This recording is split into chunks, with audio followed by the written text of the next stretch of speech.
সোমলতা অজ্ঞান হয়ে পড়ে রইলেন আর ওর দুই বোন ওকে জাগানোর চেষ্টা করলো। মিনা দৌড়ে এক বোতল জল নিয়ে এসে তার চোখে মুখে গালে ছেটালো। সোমলতা তাও চোখ খুলল না। রিনা তাকে বারবার ধাক্কা মেরে ডাকলো। দিদিকে এই অবস্থায় দেখে দুই বোন খুবই নার্ভাস হয়ে গেল। রিনা সোমলতাকে ডেকে বলল, দিদি কি হলো তোর? শুনতে পাচ্ছিস আমার কথা দিদি? কিন্তু সোমলতার চোখ বন্ধই রইল। এই সময় যশোদা ওখান দিয়ে যাচ্ছিলেন। তিনি সোমলতাকে এই অবস্থায় দেখে চমকে উঠলেন। যশোদা দৌড়ে নিজের ঘর থেকে জল এনে সোমলতার মুখে ছিটিয়ে তাকে জাগানোর চেষ্টা করলেন। সোমলতা আস্তে আস্তে চোখ খুলল। সোমলতা তখনও একই ট্রমার মধ্যে রয়েছে। তার এখনো বিশ্বাস হলো না যে এই হোটেলে যারা খাবার দাবার সাপ্লাই করে তারাই অল্পাহারেও করে। মানে অল্পাহারের মতো দেশ বিদেশ থেকে দামি দামি রান্নার উপকরণ এই হোটেলেও আসে। সোমলতার নিজেকেই অপদার্থ বলে মনে হলো। যেখানে এত ভালো খাবার বিনা পয়সায় হয়ে যেত সেখানে সে শুধু শুধু অনেকগুলো টাকা খরচ করে ফেলেছে।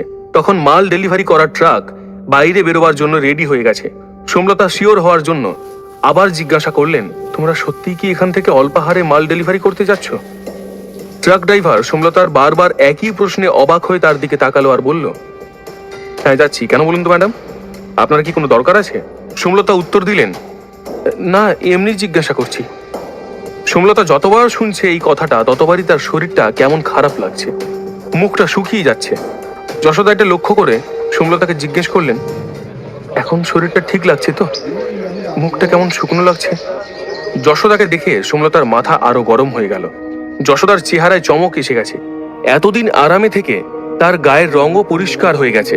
আরামে থেকে ভালো খাবার খেয়ে যশোদার অনেক পরিবর্তন হয়েছে। সোমলতা যশোদার দিকে খুবই বিরক্ত মুখে তাকিয়ে বলল, আমাকে নিয়ে তোমার তো মাথা ঘামাতে হবে না, নিজের কাজ করো তুমি। তারপর উনি ওনার বোনেদের সঙ্গে হোটেলের ভেতরে ঢুকে গেলেন। সোমলতা ও তার বোনেদের কাছে আজকে হোটেলটা আরো বেশি করে ভালো লাগছে। তারা বাগানে ঘুরে ঘুরে হোটেলের শোভা দেখছে। সোমলতার খুব আফসোস হলো তিনি এতদিন সেইভাবে হোটেলের সুবিধাগুলোকে ব্যবহার করতে পারেননি বলে। ঘুরতে ঘুরতে তারা হোটেলের অন্যদিকে একটা দরজার সামনে এসে পৌঁছলো। সেখানে স্যুট পরা সিকিউরিটি গার্ড দাঁড়িয়ে রয়েছে। গার্ড সোমলতাকে বলল, ম্যাডাম এখন এখান থেকে বেরোনো যাবে না, আপনি একটু অপেক্ষা করুন, তা না হলে অন্য গেট দিয়ে বেরোন। সোমলতা গার্ডকে বললেন, আচ্ছা ঠিক আছে। তারপর দরজার সামনে থেকে সরে এলো। ওখানে আরো অনেকগুলো একই রকম কালো স্যুট পরা লোক কারোর জন্য অপেক্ষা করছে। বেশ কয়েকজনের হাতে ওয়াকি টকি রয়েছে, তারা ফোনে কিছু একটা বলা বলি করছে। সোমলতা দেখলেন কিছুক্ষণের মধ্যেই সবাই ব্যস্ত হয়ে পড়লো আর দরজার সামনে একটা বিলাসবহুল লাল রঙের বিদেশি গাড়ি এসে দাঁড়ালো। গাড়ি থেকে হোটেলের ম্যানেজার আর একজন বিদেশি ভদ্রলোক নেমে এলো। তারা নিজেদের মধ্যে কথা বলতে বলতে হোটেলের দরজা দিয়ে ঢুকলো। সেখানে হোটেলের আরো কয়েকজন উচ্চ পদস্থ কর্মচারী দাঁড়িয়ে রয়েছে। তাদের মধ্যে দুজন কালো চশমা আর কালো কোট পরা ভদ্রলোক রয়েছে। ম্যানেজার তাদের সবার সঙ্গে বিদেশি ভদ্রলোকের পরিচয় করিয়ে দিলেন। বিদেশি ভদ্রলোকের পেছনে তার নিজস্ব সিকিউরিটি ব্যবস্থা রয়েছে আর তার পেছনে ঢুকলো কিছু ফটোগ্রাফার আর সাংবাদিক। সোমলতা কিছুটা দূর থেকে তাদের কথাবার্তা শুনতে পেলেন। ম্যানেজার বিদেশি ভদ্রলোককে বলছেন, এই হোটেলটা এই কারণেই বানানো যাতে দেশের কিছু বিশেষ অতিথিকে আমরা এখানে থাকার সুব্যবস্থা করে দিতে পারি। এখানে দেশ বিদেশের সিকিউরিটি ও ফাইন্যান্স মিনিস্ট্রির সমস্ত হাই প্রোফাইল লোকজন এসে থেকেছেন। বিদেশি ভদ্রলোক ম্যানেজারকে ধন্যবাদ জানালেন। তাদের মধ্যে একজন রয়েছে যে বিদেশি ভদ্রলোকের ভাষা বাংলায় অনুবাদ করে ম্যানেজারকে বলছে। সে ম্যানেজারকে বলল, এই হোটেলে থাকতে পেরে উনি খুব খুশি হয়েছেন আর উনি এখন চান যত তাড়াতাড়ি সম্ভব দেশের বড় ব্যবসাদারদের সঙ্গে মিলিত হয়ে ইনভেস্টর জোগাড় করতে। এই ধরনের কথাবার্তা শোনার পর সোমলতা আর তার বোনেদের সামনে সত্যিটা প্রকাশ হলো। ওরা বুঝতে পারল লাকি ওদের জন্য কি ধরনের হোটেল বুক করেছে। এই হোটেলে পৃথিবীর বড় বড় গেস্টরা এসে থাকে, তাই জন্য এখানকার রুমগুলো এত অত্যাধুনিক আর খাওয়া দাওয়ার স্ট্যান্ডার্ড অত ভালো। সোমলতা এটাও বুঝতে পারলেন কেন রিসেপশনিস্ট তাদের আরো কিছুদিন বুকিং বাড়াতে চায়নি। আসলে এই হোটেলের মালিক সাধারণ বোর্ডারদের নিয়ে এত আগ্রহী নয়। সোমলতা যখন এটা বুঝতে পারলেন তখন তিনি হোটেল সম্বন্ধে আরো জানার জন্য ওয়েবসাইট চেক করলেন। সোমলতা এটা দেখে অবাক হয়ে গেলেন যে তারা পুরো ভারতবর্ষের একটা অন্যতম বিখ্যাত হোটেলে এতদিন থাকছে। শুধু ভারতের বড় বড় লোকেরা নয়, বিদেশের পর্যটক বা যারা কর্মসূত্রে এখানে আসেন তাদেরও খুবই পছন্দের হোটেল এটা। সাধারণত পয়সা থাকলেই এটার বুকিং পাওয়া যায় না, বরং কিছু স্পেশাল সোর্সে পাওয়া যায়।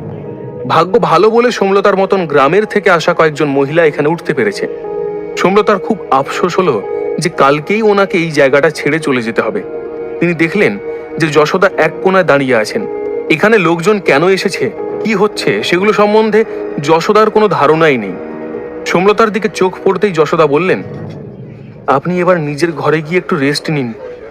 আপনার শরীরটা তো ভালো নেই, একটু আগেই কেমন অজ্ঞান হয়ে গেলেন। আমিও নিজের ঘরের দিকেই যাচ্ছি। সোমলতা যশোদার সঙ্গে এমন ব্যবহার করেছেন যে ওনাকে দেখলেই যশোদা আনইজি ফিল করেন।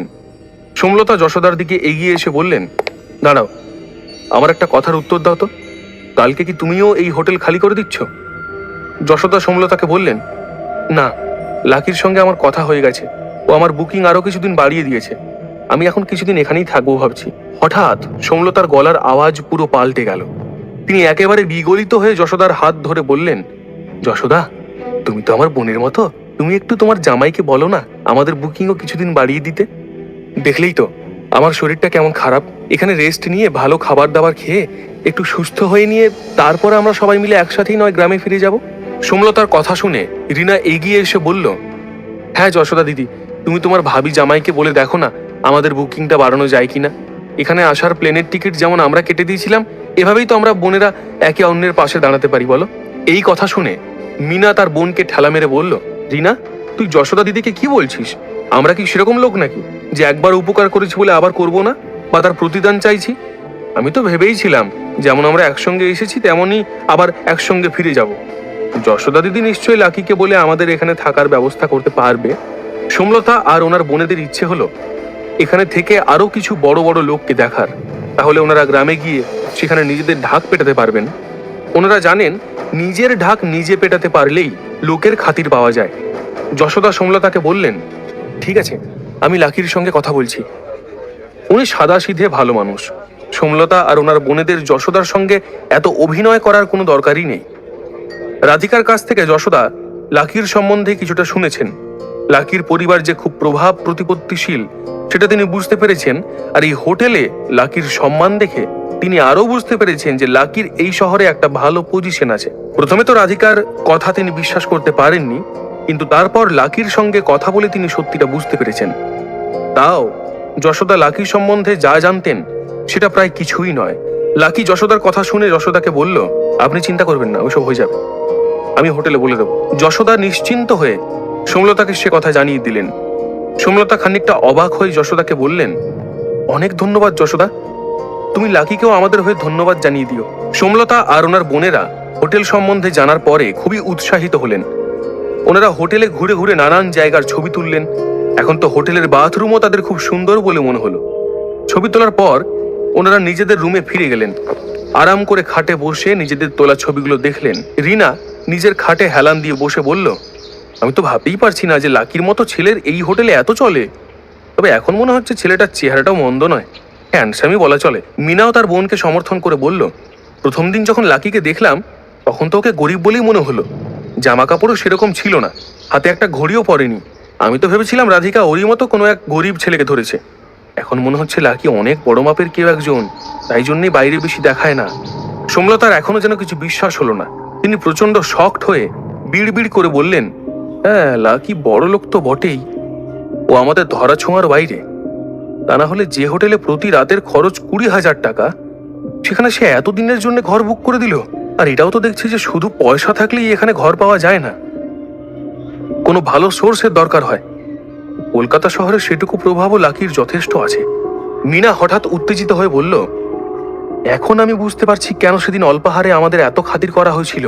তখন আমাদের অবাক লাগছিল যে ম্যানেজার লাকির সঙ্গে অত ভালো করে কথা বলছে কেন এই ভেবে। আমরা ভাবছিলাম সবকিছুই আকাশের জন্য হয়েছে। তাহলে তো দেখলি আকাশকে ম্যানেজার একেবারেই পাত্তা দিল না। তার মানে পরিষ্কার ওখানে লাকির জন্য ম্যানেজার আমাদের অত খাতির করছিল। রিনা মিনাকে সমর্থন করে বলল, আমি তো এইটা ভেবেই অবাক হয়ে যাচ্ছি যে ওই ছেলের কোনো অহংকার নেই, কতটা আত্মবিশ্বাস আছে ওর মধ্যে।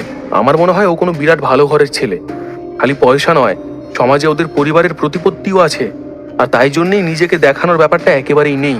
দেখবে কিছুদিনের মধ্যে অনেক নাম করবে। এখন মনে হচ্ছে দিদির কথাই ঠিক, লাকি সত্যিই আমাদের মতো সাধারণ মানুষদের ধরাছোঁয়ার বাইরে কেউ, কেটা গোছের কেউ। সোমলতা মন দিয়ে ওনার বোনেদের কথা শুনলেন আর কিছু একটা ভাবলেন। হঠাৎ তিনি বলে উঠলেন, আমার কাছে একটা আইডিয়া আছে। সোমলতার চোখের দিকে তাকিয়ে মিনার মনে হলো দিদির মাথায় আবার মনে হয় কোনো কুবুদ্ধি এসেছে। সোমলতার মাথায় কি এমন আইডিয়া এসেছে? সোমলতা কি লাকিকে সন্তুষ্ট করার জন্য কোনো প্ল্যান ভেবেছে? লাকির সঙ্গে সোমলতা ও তার বোনেদের ব্যবহার এখন কেমন হবে? লাকি কি সেটা স্বাভাবিকভাবে নিতে পারবে? এর পরের গল্প জানতে হলে শুনতে থাকুন।